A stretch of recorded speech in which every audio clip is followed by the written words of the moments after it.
السلام علیکم ورحمۃ اللہ وبرکاتہ۔ الحمد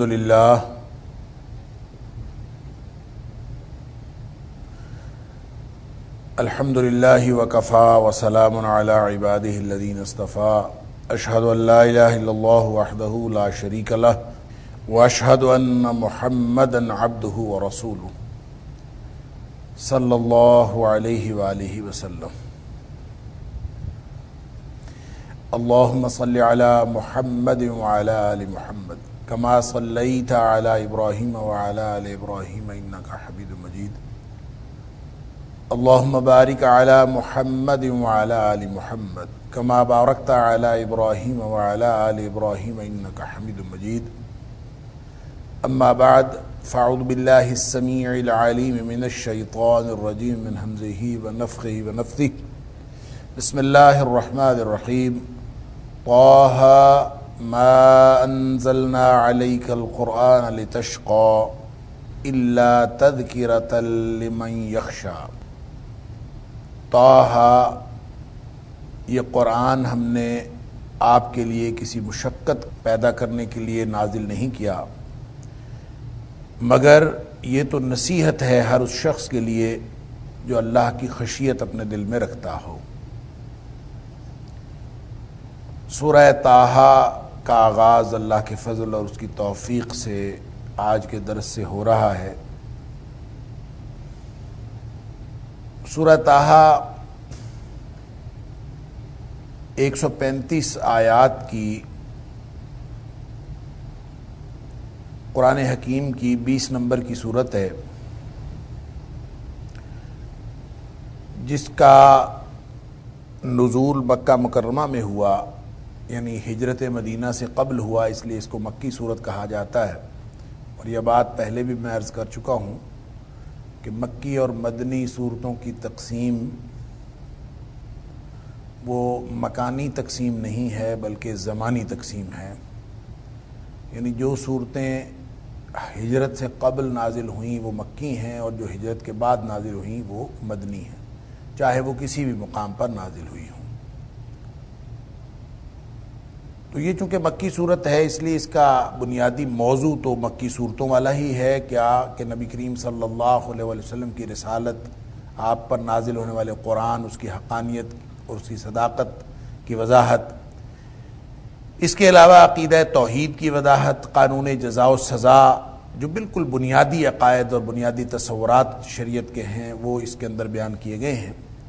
لیکن جو سب سے نمایاں بات ہے اس سورت کی کہ 135 آیات میں سے آیت نمبر 9 سے لے کر آیت نمبر 98 تک، یہ تقریباً 91 آیات بنتی ہیں، بلکہ یعنی اتنی 91 آیات، ان میں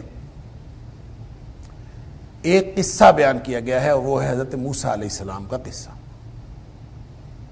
اور باقی شروع میں جو 8 آیات ہیں اس میں تمہیداً نبی اکرم صلی اللہ علیہ وسلم کو تسلی بھی دی گئی ہے، قرآن کا تعارف کروایا گیا ہے بطور کلام رحمان کے، کہ رحمان کا کلام ہے، یہ قرآن ہے، اور اس کی جو نزول کی جو اصل مقصدیت ہے وہ بھی واضح کی گئی ہے۔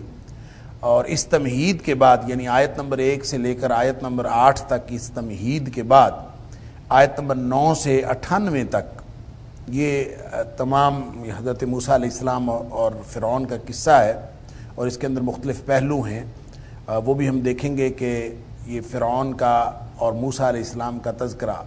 موسیٰ علیہ السلام ان پیغمبروں میں سے ہیں جن کا تذکرہ قرآن حکیم میں سب سے زیادہ ہے، اور یہ بات پہلے بھی کئی دفعہ ہو چکی۔ ابھی ہم آیت نمبر 9 پہ پہنچیں گے تو میں عرض کروں گا کہ حضرت موسیٰ علیہ السلام کا قصہ اللہ کریم نے زیادہ کیوں بیان کیا ہے، اور یہ کم و بیش 37 صورتوں کے اندر ان کا ذکر آتا ہے حضرت موسیٰ علیہ السلام کا۔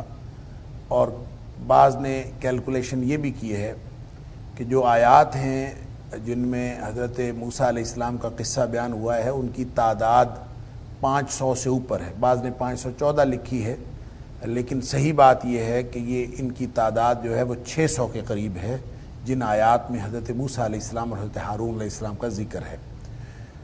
اور خاص طور پر نام لے کے حضرت موسیٰ علیہ السلام کا نام وہ قرآن حکیم کی کم و بیش 34 صورتوں میں 130 مرتبہ آیا، یعنی حضرت موسیٰ علیہ السلام کا نام لے کر، یعنی نبی اکرم صلی اللہ علیہ وسلم کا نام نامی کل 4 دفعہ آیا ہے، اور حضرت موسیٰ علیہ السلام کا نام لے کر جو ذکر ہے وہ کم و بیش 130 مرتبہ، اور اس میں سے جو 17 مرتبہ 130 میں سے 17 مرتبہ سورہ طٰہٰ میں ہے۔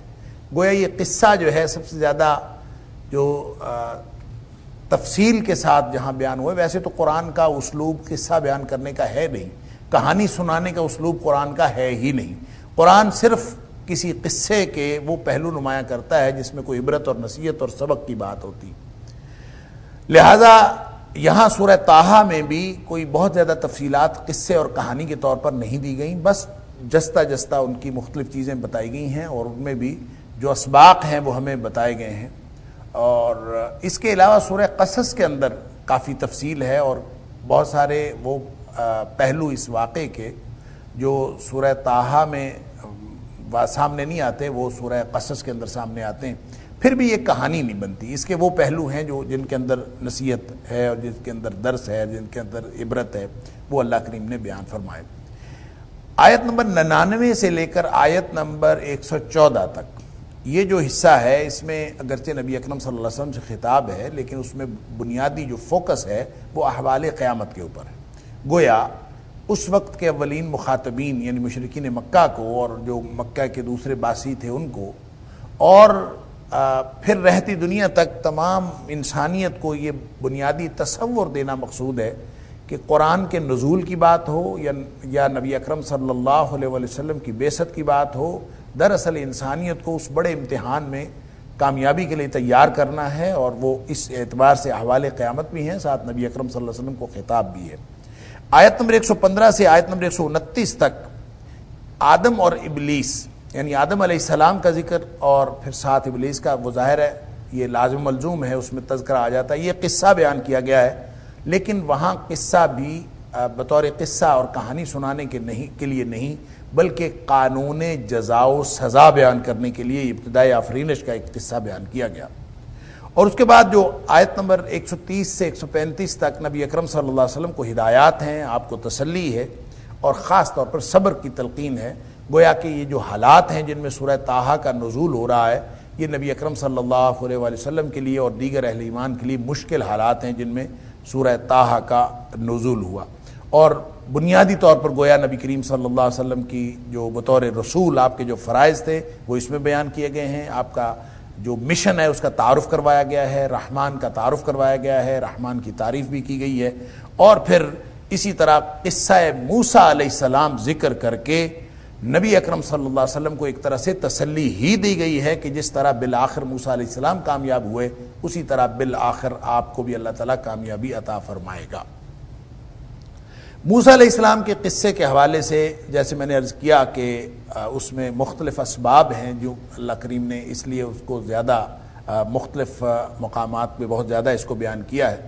اس میں آپ اگر مشابہتیں دیکھتے جائیں تو اگرچہ ہر نبی کا چونکہ مشن ایک ہوتا ہے، لہٰذا سارے ہی نبیوں کے ساتھ نبی اکرم صلی اللہ علیہ وسلم کے بنیادی مشن کی، بنیادی عقائد کی، اور بنیادی جو نقطہ دعوت ہے، جو اس کا اشتراک ہے، وہ آپ کو ہر جگہ نظر آئے، وہ مشابہت ہر جگہ۔ وہ کیا ہے؟ وہ توحید۔ ان الدین عند اللہ الاسلام، اللہ کا دین اسلام ہے، اللہ کی توحید اللہ کے بندوں تک پہنچانے کے لیے، اور بندوں کو بندوں کی غلامی سے نکال کر اللہ کی غلامی میں دینا، یہ ہر نبی کا مشن ہوتا ہے۔ لہٰذا آپ کسی بھی نبی کو دیکھتے ہیں تو آپ کو کوئی نہ کوئی مشابہت، کوئی نہ کوئی اشتراک دعوت کا، حالات کا کچھ نہ کچھ نظر آتا ہے، لیکن جتنا حالات کا اشتراک اور مشابہت حضرت موسیٰ علیہ السلام سے، اتنی شاید کسی اور کے ساتھ نہیں ہے۔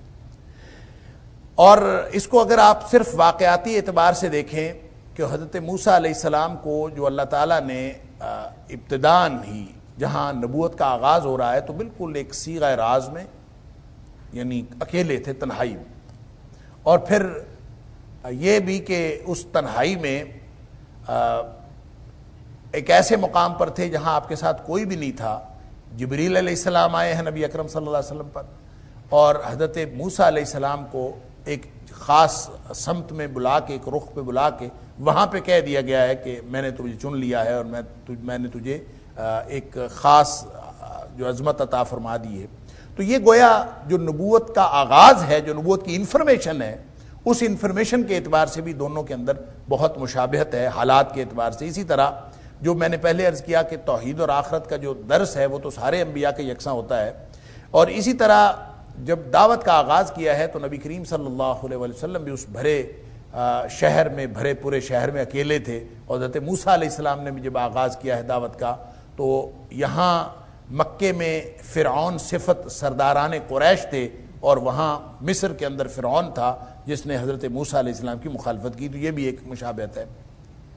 اسی طرح جو اعتراضات اور الزامات لگے حضرت موسیٰ علیہ السلام پر ان کی قوم نے لگائے، اور جس طرح کے الزامات اور اعتراضات نبی اکرم صلی اللہ علیہ وسلم کے مقابلے میں لگے، یہ بھی کم و بیش جو ہیں وہ ملتے جلتے ہیں. اللہ اکبر.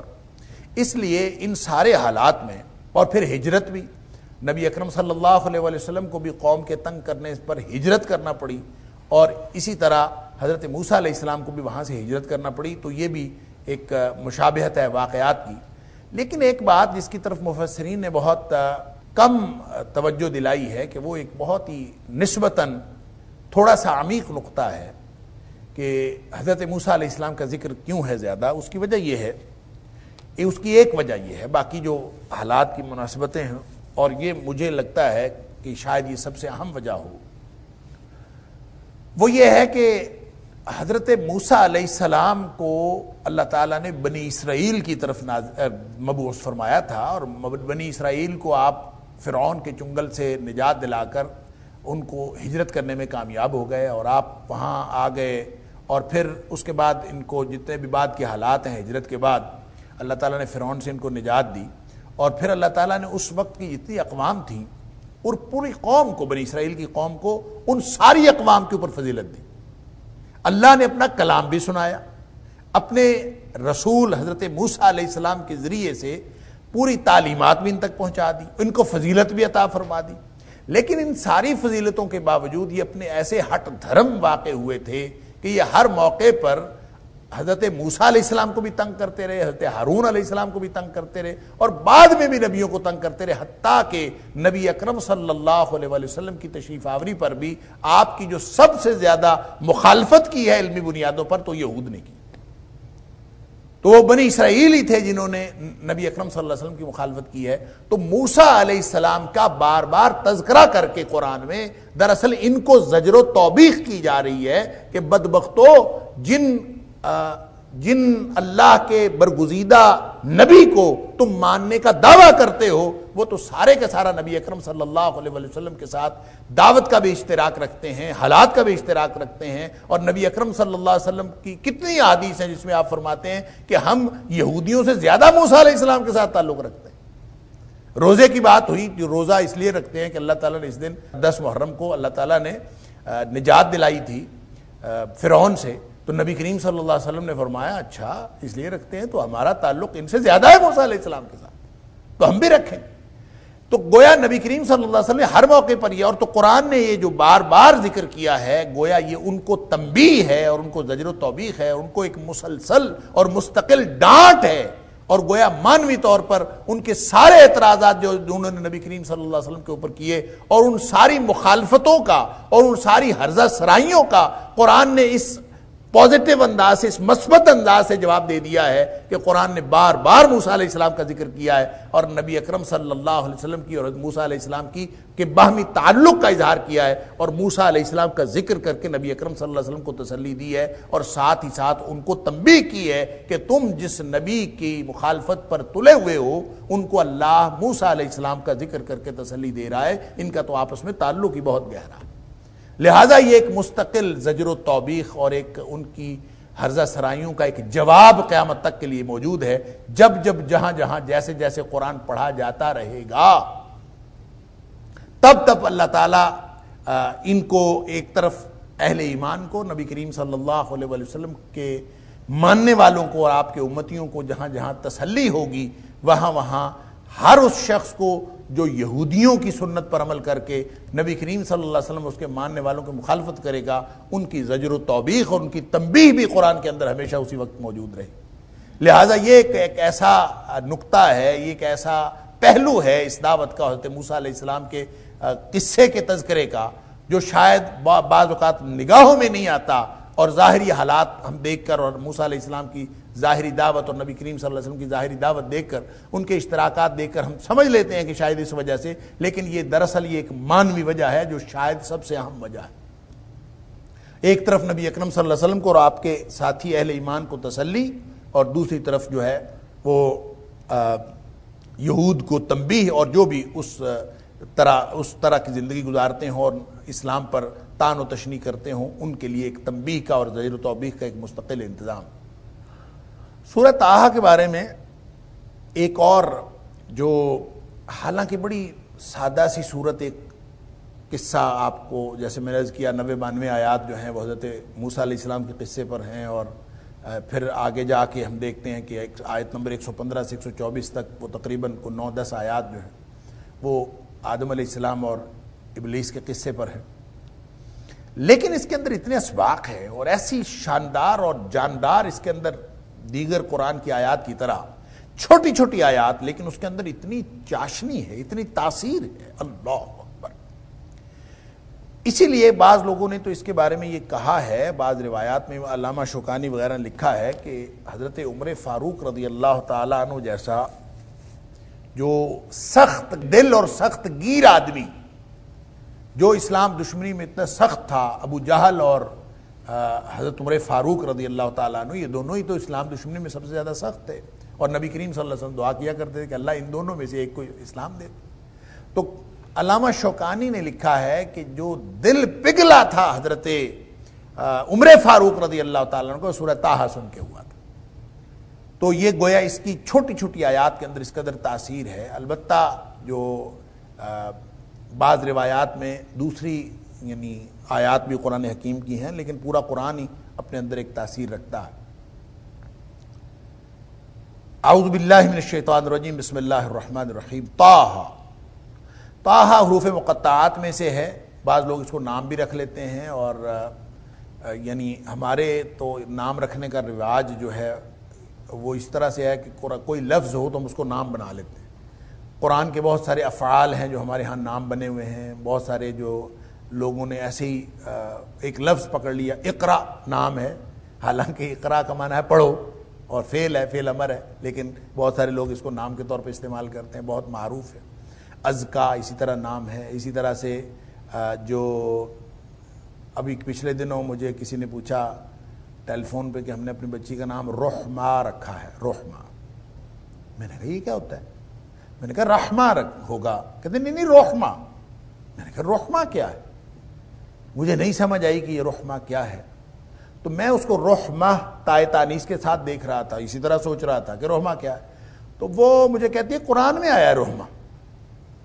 میں نے اپنی طرف سے جتنا کوئی استحضار تھا قرآن پہ نگاہ دوڑائی، مجھے نہیں کہیں ملا، کہتی سورہ کاف میں آیا ہے، تو وہ دراصل رحمہ ہے الف کے ساتھ، اقرب رحمہ، تو وہ بس ایک لفظ موجود ہے، اس کا جو بھی معنی ہے انہوں نے نام رکھ لیا، جن کو جو نام اچھا لگتا ہے وہ رکھ لیتے۔ تو طٰہٰ بھی اسی طرح لوگ اپنے یعنی عام طور پہ آپ دیکھتے ہیں کہ بہت سارے لوگوں کا نام ہمارے بر صغیر میں لوگوں کا نام طٰہٰ ہوتا ہے، جیسے یاسین رکھ لیتے ہیں، ایسے طٰہٰ رکھ لیتے ہیں۔ یاسین بھی حروف مقطعات میں سے ہے اور طٰہٰ بھی حروف مقطعات میں سے، اور جہاں تک ان کے معنوں کا تعلق ہے تو یہ تو بات بالکل واضح ہے کہ ان کے معنی تو سوائے اللہ کے اور کوئی نہیں جانتا، لیکن عرب کے کلچر میں کہتے ہیں کہ بعض الفاظ ان حروف مقطعات میں سے بعض الفاظ ایسے ہیں جو عرب کے کلچر میں ذو معنی الفاظ کے طور پر مستعمل تھے، وہاں پہ وہ مروج تھے ایسے الفاظ جو بولے جاتے، اس میں ایک یاسین بھی ہے اور طٰہٰ بھی ہے،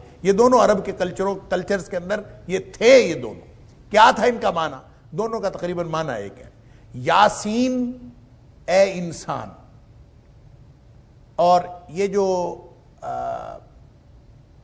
طٰہٰ ہے اس کا معنی بھی اے انسان ہی ہے، طٰہٰ یا حاضر رجل یا رجل، یعنی یہ معنی اس معنوں میں یہ استعمال ہوتا ہے، یعنی کسی کو بلانے کے لیے، کسی آدمی کو متوجہ کرنے کے لیے یہ عرب کے کلچر میں استعمال ہوتا تھا، لیکن اگرچہ استعمال ہوتا ہو لیکن قرآن میں چونکہ حروف مقطعات کے طور پر آیا ہے، یہ ٹوٹے ہوئے الفاظ ہیں، ہم ان کو کبھی بھی اس کا معنی اس طرح سے نہیں کریں گے. یہی اس کا معنی ہے کہ اس کا معنی اللہ جانتا ہے, اور جب اس کا کوئی مفہوم ہمیں نبی کریم صلی اللہ علیہ وسلم نے نہیں بتایا تو ہمیں کوئی ضرورت نہیں ہے اس کا معنی کرنے کی. ما انزلنا علیک القرآن لتشقی, یہ قرآن جو ہے آپ کے لیے مشقت, آپ پر مشقت کے لیے نازل نہیں کیا.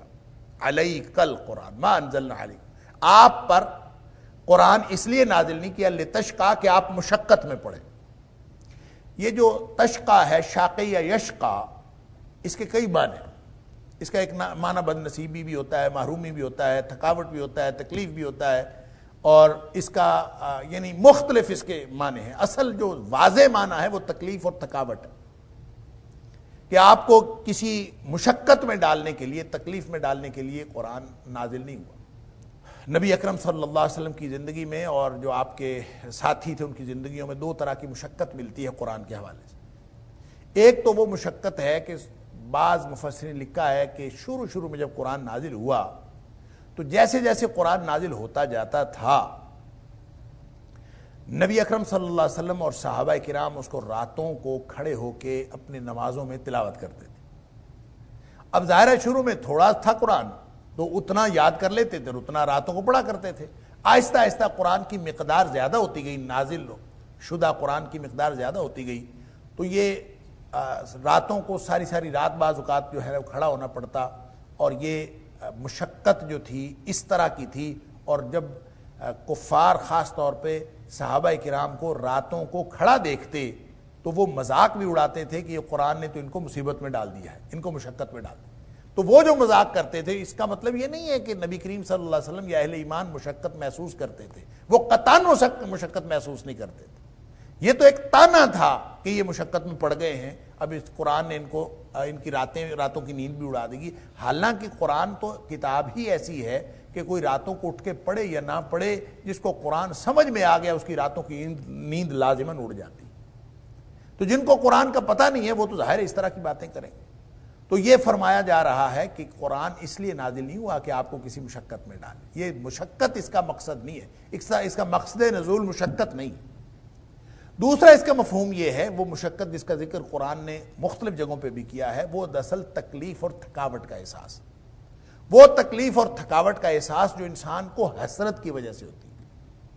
کہ نبی اکرم صلی اللہ علیہ وسلم فرط تعسف سے, یعنی افسوس کی شدت سے نبی کریم صلی اللہ علیہ وسلم تھکاوٹ محسوس کرتے تھے کہ یہ کیوں لوگ ایمان نہیں لاتے. ان کے عدم ایمان کی وجہ سے, کفار کے عدم ایمان کی وجہ سے, جو نبی اکرم صلی اللہ علیہ وسلم پر اور صحابہ کرام پر بالعموم, نبی اکرم صلی اللہ علیہ وسلم پر بالخصوص جو طبعی اثرات ہوتے تھے, جس کا قرآن نے خود ذکر کیا, فَلَعَلَّكَ بَاخِعٌ نَفْسَكَ عَلَىٰ آثَارِهِمْ إِن لَّمْ يُؤْمِنُوا بِهَٰذَا الْحَدِيثِ آسَفًا.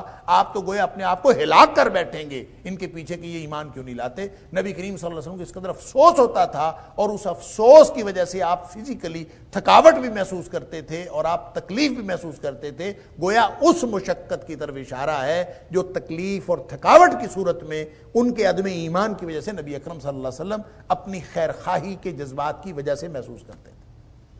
تو بہرحال یہ دونوں صورتوں میں قرآن جو ہے وہ نازل ہوا ہے. قرآن ایک ذمہ داری, نبی کریم صلی اللہ علیہ وسلم کی ذمہ داری کا اظہار کرتا ہے. نبی پاک صلی اللہ علیہ وسلم اپنی ذمہ داری پوری کرتے ہیں, اور اس ذمہ داری پوری کرنے کے ساتھ ساتھ جہاں کہیں آپ کو کوئی مشقت نظر آتی ہے, جہاں کہیں کوئی مسئلہ نظر آتا ہے, جہاں آپ کو اس قرآن کے بارے میں عدم قبولیت نظر آتی ہے, تو نبی کریم صلی اللہ علیہ وسلم کو اس پر شدید افسوس ہوتا ہے, اور شدید افسوس کی وجہ سے آپ کے اوپر طبی تھکاوٹ کے اثرات ہوتے ہیں. تو فرمایا ہی جا رہا, قرآن ہم نے اس لیے تو نہیں نازل کیا کہ آپ ہمیشہ تھکے ہی رہے, آپ ہمیشہ مشقت ہی محسوس کرتے نا, ایسا اس لیے نازل نہیں کیا. الا تذکرۃ لمن یخشی, مگر یہ تو نصیحت ہے. تذکرہ یہ تو نصیحت ہے. اب اس میں گویا لفظ تذکرہ میں, نصیحت میں نبی کریم صلی اللہ علیہ وسلم کی ذمہ داری کی نوعیت بھی بتا دی گئی. فذکر انما انت مذکر لست علیہم بمسیطر, آپ بس نصیحت کیا کریں.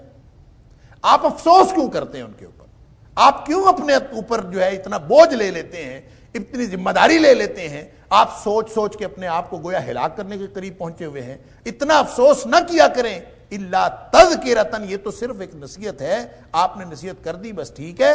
آپ کے ذمے لوگوں کو ہدایت دینا نہیں ہے.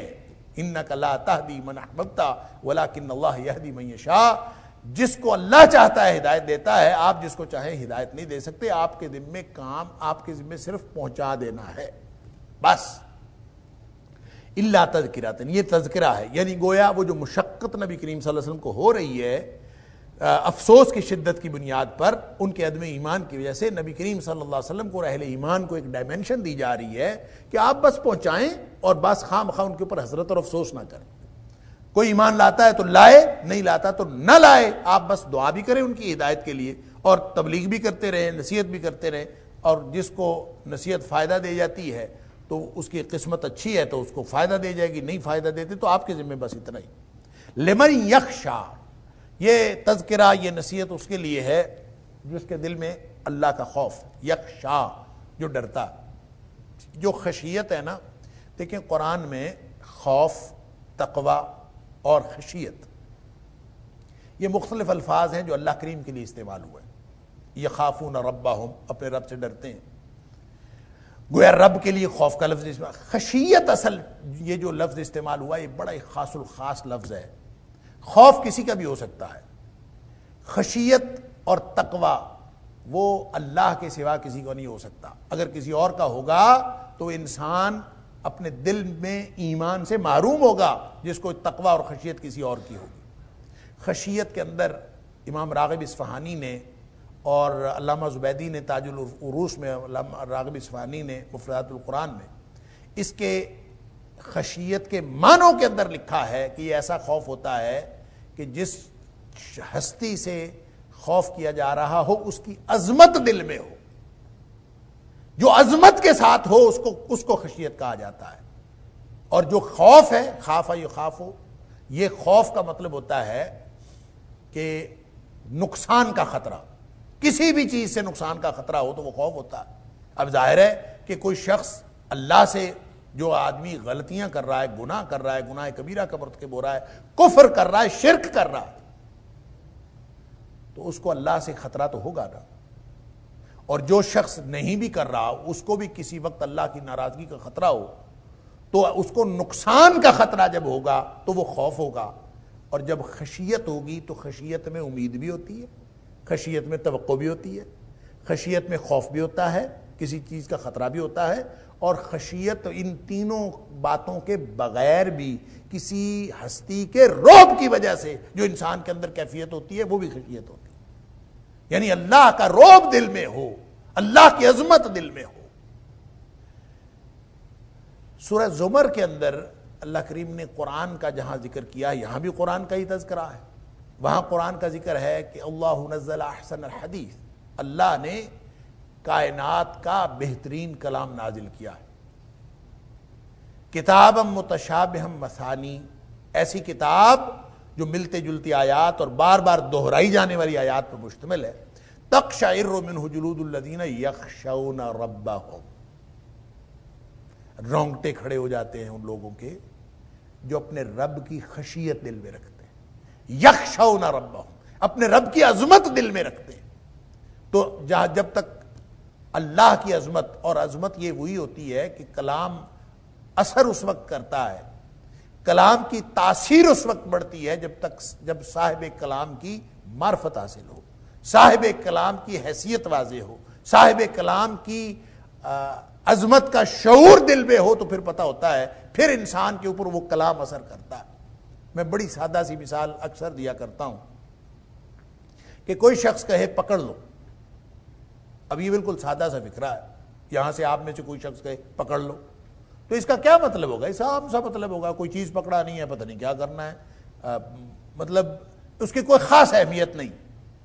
اور اگر یہی بات کہ پکڑ لو، یہی الفاظ ادا ہوں علاقے کے تھانے دار کے منہ سے، تھانے دار کہہ رہا ہو پکڑ لو، آپ اندازہ کریں اس کا کیا معنی ہے؟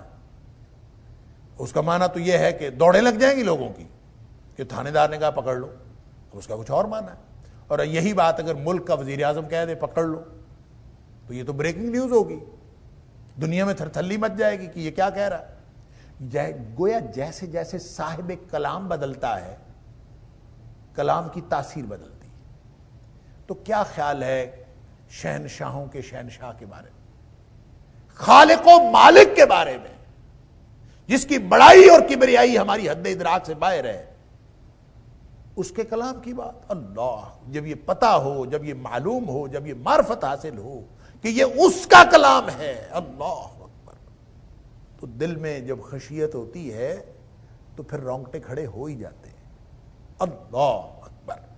تو یہ بنیادی گویا پری ریکوزٹ بھی ہے نصیحت حاصل کرنے کے لیے، بنیادی شرط بھی ہے نصیحت حاصل کرنے کے لیے کہ آپ اللہ کا کلام پڑھنے کے لیے. دیکھیں سورہ بقرہ کی ابتدا میں فرمایا کہ ذالک الکتاب لا ریب فیہ ھدی للمتقین، تقوی والوں کے لیے اس میں ہدایت ہے. اور تقوی والے کون ہیں؟ تقوی بھی ایک طرح کا خوف ہے. ویسے تو لفظی معنی تقوی کا یہ وقا یقی وقایتن سے ہے، جس کا معنی ہوتا ہے بچنا، لیکن اس کا عمومی معنی خوف ہی ہے. اور خوف کو اگر اس اعتبار سے کہ یہ خوف ہے، اور خوف کے پہلو کو سامنے رکھتے ہوئے اگر لغت میں دیکھا جائے تو وقا یقی یا تقوی یا وقایتن، اس میں جو خوف کا پہلو ہوتا ہے وہ ایسا خوف ہے جو کسی نتیجے کی بنیاد پر ہوتا ہے، یا آپ کو کسی نتیجے کی بنیاد پر کسی چیز سے جو خوف لاحق ہوتا ہے اس کو تقوی کہتے ہیں. اس کی مثال یہ ہے کہ گہرا پانی ہو، دریا سمندر ہو، آپ اس سے ڈرتے ہیں، حالانکہ وہ کوئی دیکھنے میں خوفناک چیز نہیں ہے. کیوں ڈرتے ہیں آپ؟ اس لیے ڈرتے ہیں کہ اس کا نتیجہ معلوم ہے کہ اگر اس میں گر گئے تو ڈوب جائیں گے. آپ زندگی میں کبھی بھی ڈوبے نہ ہوں تو تاریخ میں یہ نتیجہ معلوم ہے، اس لیے آپ اس سے ڈرتے ہیں. آگ کے قریب آپ نہیں جاتے، آگ کو آپ کا کبھی آگ کو ہاتھ نہ چھوا ہو، لیکن آپ کو بتایا گیا کہ آگ جو ہے جلا دیتی. نتیجہ آگ کو ہاتھ لگانے کا نتیجہ برا. اللہ حاضل قیاس، حتیٰ کہ میں کہا کرتا ہوں کہ کہیں پہ بجلی کے تار ننگے ہوں تو لوگ ڈر کے پیچھے کھڑے ہوتے ہیں، پیچھے ہٹ جائیں، پیچھے ہٹ جائیں، پیچھے ہٹ جائیں. وہ کوئی خوفناک شکل نہیں ہوتی، وہ کوئی چیز نہیں خوف ہوتا. خوف کس چیز کا؟ کہ اس کی جو برائی ہے، اس کا جو اثر ہے، اس کی جو تاثیر ہے، اس کا جو نتیجہ ہے، اس سے بچنا. اللہ اکبر. تو دنیا میں کتنی ہی اشیاء ہیں جن کے بارے میں انسان کے دل میں خوف ہوتا ہے، کہیں یہ ایسا نہ ہو جائے، ایسا نہ ہو جائے، ایسا نہ ہو جائے. اللہ اکبر. اور یہ سارے خوف، سارے خطرے، ساری خشیتیں، سارے بچاؤ کے سامان اور بچاؤ کی کیفیات، بچاؤ کے احساسات یہ دل میں ہوتے ہیں، اور تقوی بھی دل میں ہوتا ہے. اور تقوی جب ہم اسلام کی اصطلاح کے طور پر دیکھتے ہیں تو وہ خوف جو اللہ کی ناراضگی کا خوف ہے. انسان اللہ کی ناراضگی سے بچنے کے لیے جو احساس رکھتا ہے اس کو خوف رکھتے ہیں، اور اس کو خوف کہتے ہیں. اور جس کے دل میں یہ خوف آ جاتا ہے نا، میں نے کہا اللہ کی ناراضگی، کہیں میرا اللہ ناراض نہ ہو جائے، یہ خوف دل میں آ جائے، کہیں میرا اللہ ناراض نہ ہو جائے. تو جس کے دل میں یہ خوف آ گیا، اس نتیجے کا خوف کہ کہیں اللہ ناراض نہ ہو جائے اور میں نے اللہ کی ناراضگی سے بچنا ہے، جس کے دل میں یہ نتیجہ اور یہ خوف آ جاتا ہے، تاریخ بتاتی ہے کہ دنیا کائنات کی ساری چیزیں جو اللہ ہی کی پیدا کردہ ہیں وہ اپنے نتائج بدل دیتی ہیں جس کے دل میں اللہ کا خوف ہوتا ہے.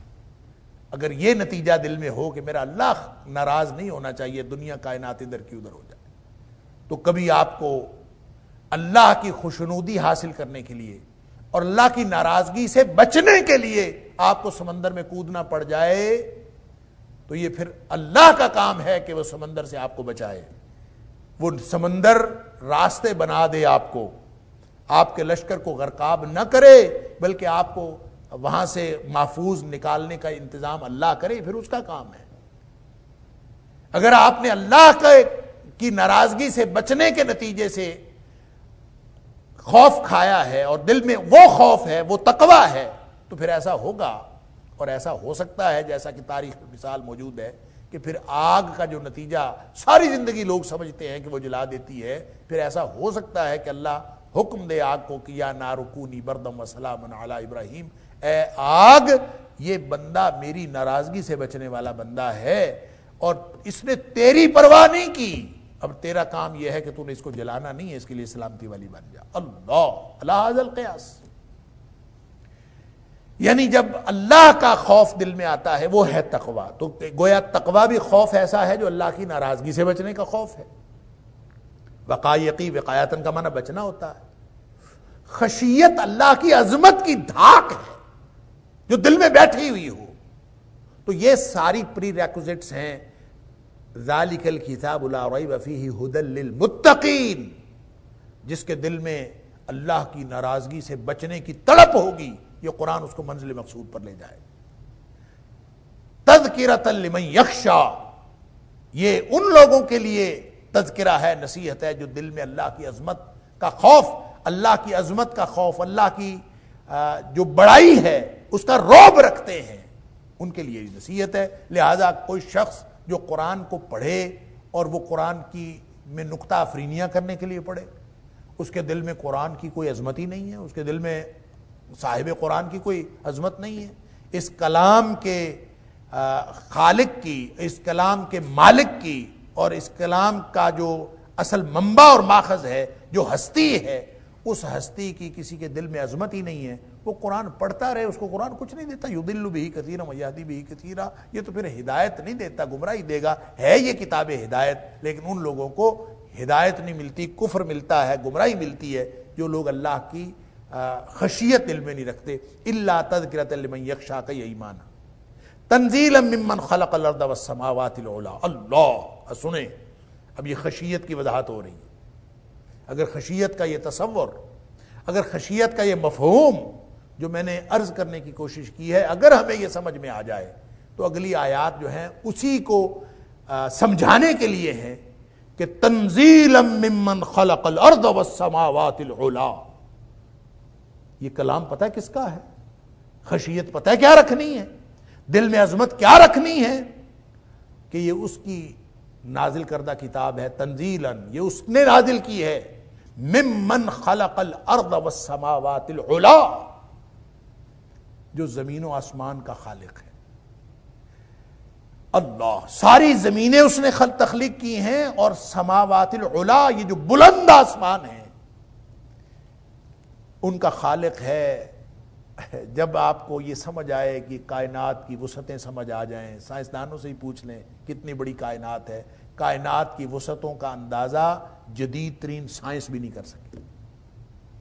اس سب سے بڑا اور سب سے بہت بڑا ان کا مالک, ان کا خالق, یہ اس کی نازل کردہ کتاب ہے بھائی.